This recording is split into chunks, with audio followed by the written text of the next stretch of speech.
Fala galera, tudo bem? Que é o Pedro, canal Resenha Corintiana, voltando aí depois de um bom tempo, período de data FIFA, para comentar aqui com vocês Corinthians 2, Cruzeiro 1, válido pelo Campeonato Brasileiro, jogo aí 11 horas da manhã, né? Só para deixar registrado aqui, tava olhando na previsão do tempo lá em São Paulo, a temperatura é de 33 graus atualmente, com sensação térmica de 35. Então, péssimo planejamento aí da CBF jogar esse jogo pra esse horário, né? Não faz sentido nenhum. Talvez só pela viagem do Cruzeiro pra Sul-Americana, né? Mas mesmo assim, um horário desumano aí pra todos os jogadores jogar. É visível que os jogadores sentiram calor, né? Mas só deixando registrado aqui. Voltamos ao Brasileirão, pós-data FIFA. Sempre aquele jogo meio truncado, né? Pá. E praticamente zeramos aí, já tava zerado, tava na casa do 0,4 aí. Agora eu não sei quanto que deve estar o risco de rebaixamento. Não sei ainda se existe risco. Vou esperar pra ver, pra se confirmar. Vou começar falando sobre a data FIFA, né? Porque tiveram muitas, acho que tem muita coisa aí válida pra ser dita. A gente teve aí confirmação da vaquinha, né? Que tava pra começar dia 20 agora, hoje. Mas não sei se vai ser possível. Vamos ver como é que vai ficar esse negócio da vaquinha. Teve também o lance do Yuri Alberto, né? Deu algumas entrevistas aí falando sobre Premier League, que é o sonho dele, que gostaria de jogar num time. Houve boatos de propostas, né? No Southampton, Nottingham Forest, da Premier League, que estaria interessado no Yuri Alberto pro ano que vem. Cara, assim, o Yuri Alberto nunca escondeu o desejo dele de ir para uma liga da Europa, né? Premier League é uma grande liga, abriria diversas portas. A seleção brasileira já foi convocado, mas a gente sabe que estando na Europa é muito mais fácil. E, puta, um jogador que já ficou tanto tempo no clube, já passou por fases tão ruins, já aguentou tanta. Já ouviu tanta merda, né? Até chorou já na entrevista lá com o Neto. Sofreu retaliação. Sofreu retaliação da mídia, sofreu retaliação de torcedor rival, o que é natural.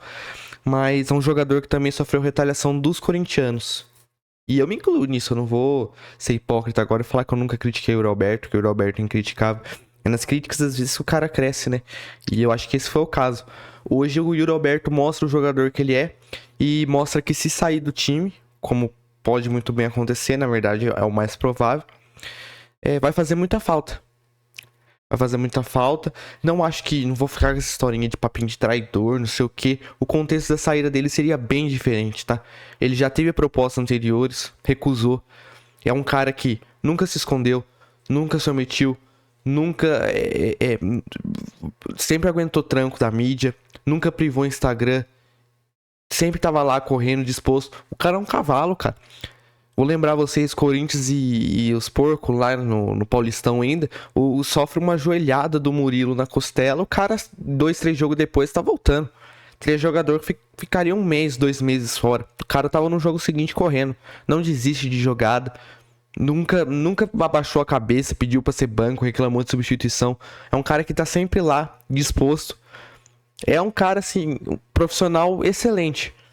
Infelizmente pode vir a deixar o clube numa fase boa, que seja feliz. Que seja feliz, que um dia possa retornar, que se identificou com a torcida, tem um carinho, né? Então, é isso que eu acho que eu tenho pra falar sobre o Yuri Alberto. Sobre reposição, não temos ideia ainda, né? A gente supõe que o clube está planejando a temporada de 2025, agora que tem confirmação do acesso, né? Do acesso não, da permanência. E tá vendo se vai conseguir classificar qual competição continental conseguiria classificar, né? Se seria para pré-Libertadores, Libertadores, ou se seria para Sul-Americana. Então, vamos ver como o clube está se planejando em relação a isso. A gente ouviu boatos de mais jogadores midiáticos, né? Que seriam bancados pela patrocinadora Esportes da Sorte. Ouvimos boatos de Pogba, ouvimos boatos de Sérgio Ramos.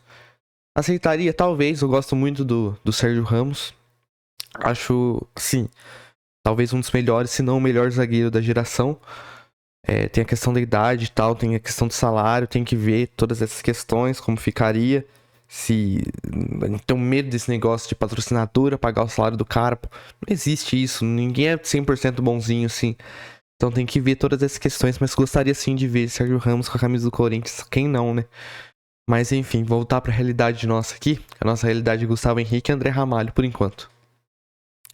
E também outra coisa que eu gostaria de comentar é sobre o imbróglio que tá atualmente na diretoria em relação ao CEO, Fred Luz, né? Está acontecendo aí alguns boatos de que o Fred Luz teve alguns problemas com a diretoria e gostaria de renunciar, pediu a demissão do cargo. Eu acho isso um absurdo. Ele tem um plano, né? Tá fazendo um plano de recuperação financeira e alguns conselheiros, né, que sempre prezam pelo bem do Corinthians, claro. Alguns conselheiros pediram a cabeça do cara por terem medo de recuperação judicial. Eles morrem de medo dessa palavra, né? Recuperação judicial. Sendo que, pô, o cara teve experiência no Flamengo, cara. Deixa o cara trabalhar, entendeu? A gente sabe que esse negócio de CEO já tem um tempo já que tá dando BO, que nem queriam o cara pra começo de conversa, né? Se dependesse dos caras hoje, até hoje a gente estaria só com o presidente. Então, pô, deixa o cara trabalhar, velho. O cara entende, o cara tem um plano. Tem o Pedro Silveira também, o diretor financeiro. Deixa os caras, deixa na mão dos caras. O Augusto, se impõe, cara. Se impõe. Se esse cara mandar no Corinthians, tá com medo, velho.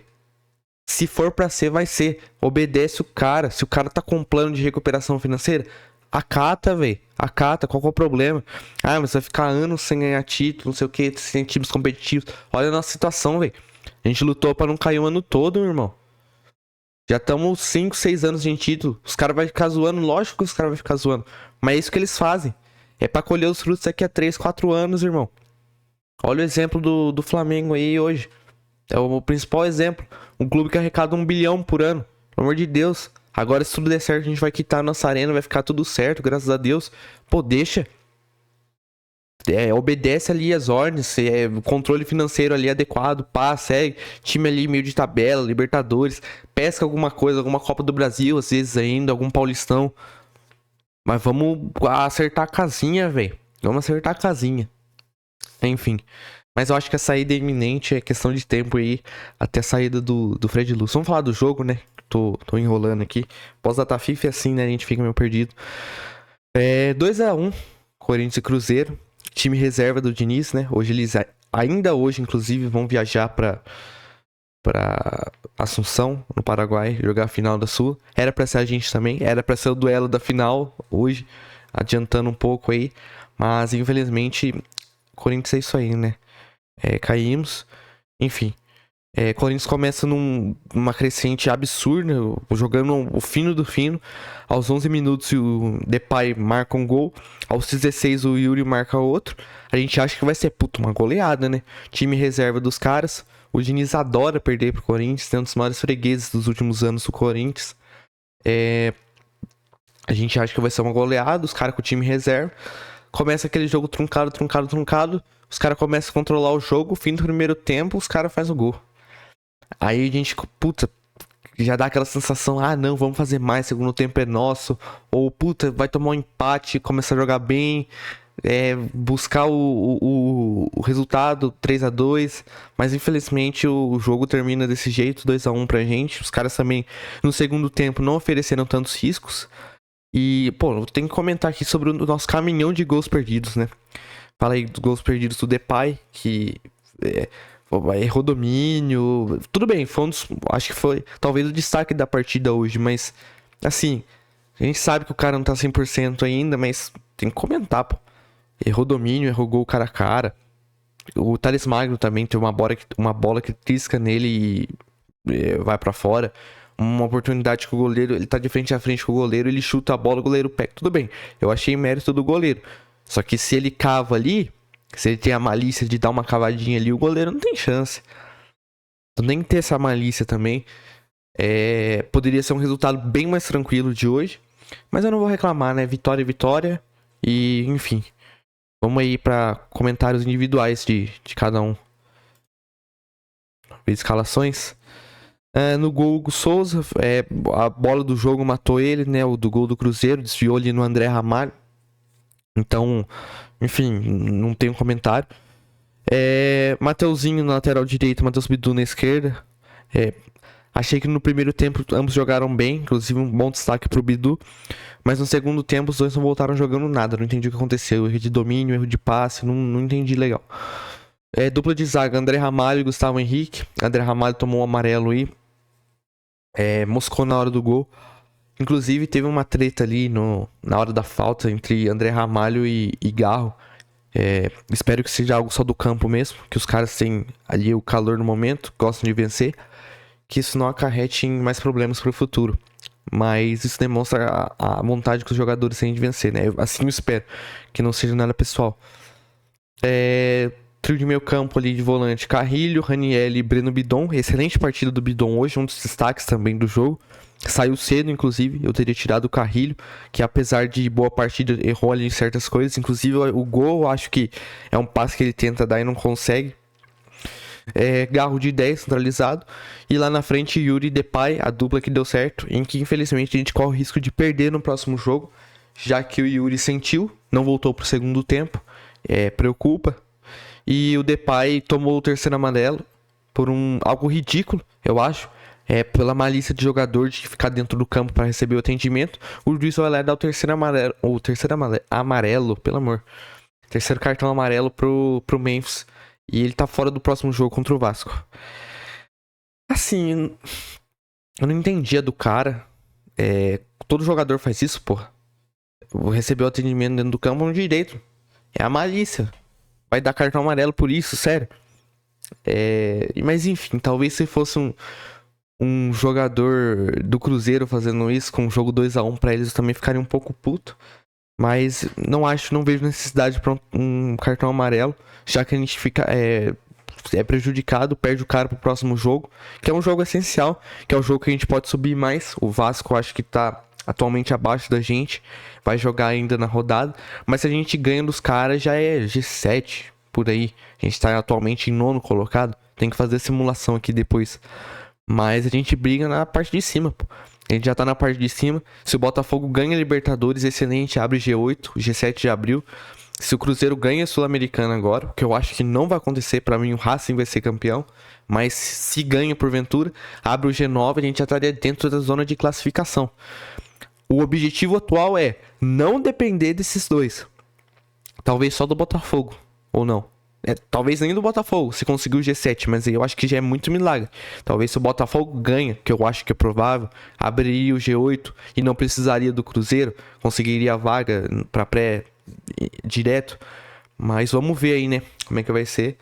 E para quem tava falando de rebaixamento até um mês atrás, 5 vitórias seguidas, era o que a gente precisava. Alguns malucos aí falavam que a gente não ia conseguir, né? Muitos comentaristas aí falando, não, o Corinthians ganhou 5, 6 jogos no campeonato inteiro, vai ganhar 5, 6 jogos agora. Pois bem, 5 vitórias seguidas, coisa que não acontecia desde 2017, com o técnico Ramon Dias, muito contestado por alguns acham que nem deveriam ficar no ano que vem. Eu não sei, não tenho uma opinião formada ainda, só vejo melhora é inegável. Tudo bem, teve as 2 semifinais ali, que ele matou o time, que a gente poderia ter avançado em ambos os jogos, teve. Mas o cara não teve pré-temporada. O cara pegou, era o que? O 15º, 20º jogo do cara? O cara não teve um preparo. Talvez com uma pré-temporada, com um elenco que ele escolhe os jogadores. Eu não sei. Tem que arriscar. Mas não adianta demitir o Ramon pra trazer estagiário. Pra trazer Pardal. Pra trazer esses caras que vocês estão querendo trazer. Tem que ser um cara centrado. Tem que ser um cara que bote o Corinthians no patamar onde ele merece. O Ramon foi contratado pra tirar o Corinthians da zona de rebaixamento. E conseguiu. E está buscando coisas maiores. Então, vamos pensar um pouco com a cabeça dessa vez? Sem emocionar um pouco? Será que o Ramon continuar no ano que vem não seria bom? Porque os nomes aí na lista dos que estão querendo, pô, Luiz Castro. Até o Luiz Castro se adaptar ao Botafogo foi o quê? 1 ano. E abandonou o projeto ainda. Abandonou o projeto do Botafogo, que tava brigando na parte de cima. Quem não garante que na primeira crise o cara sai do clube?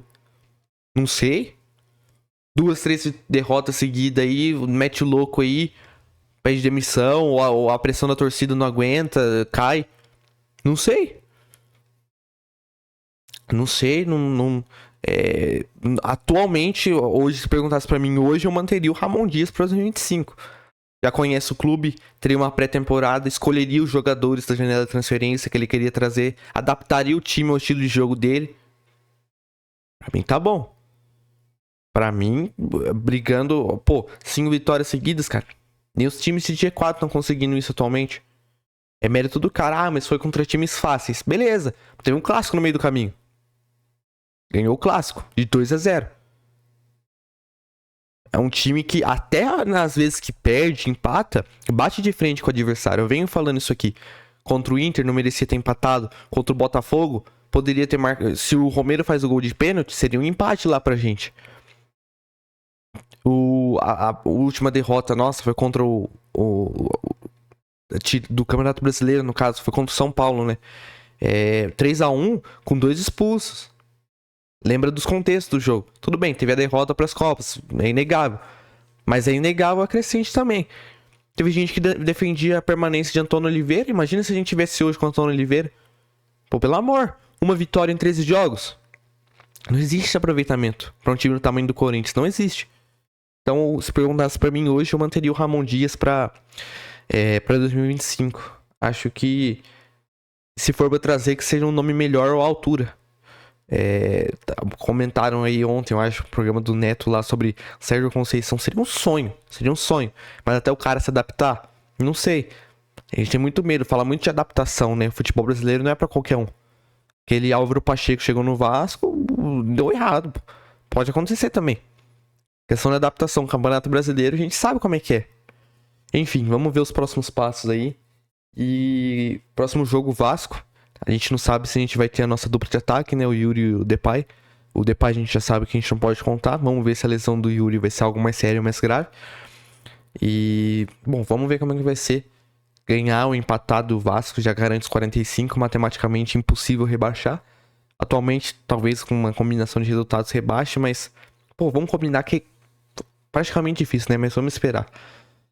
Comenta aí o que vocês acharam do jogo. Peço desculpas aí mais uma vez por não ter estado presente nos outros jogos. Eu acho que foi contra o Vitória que eu deixei de gravar. Semana ruim, chega no final do ano assim, faculdade, semana de prova, enfim. Peço perdão, mas voltamos, data FIFA.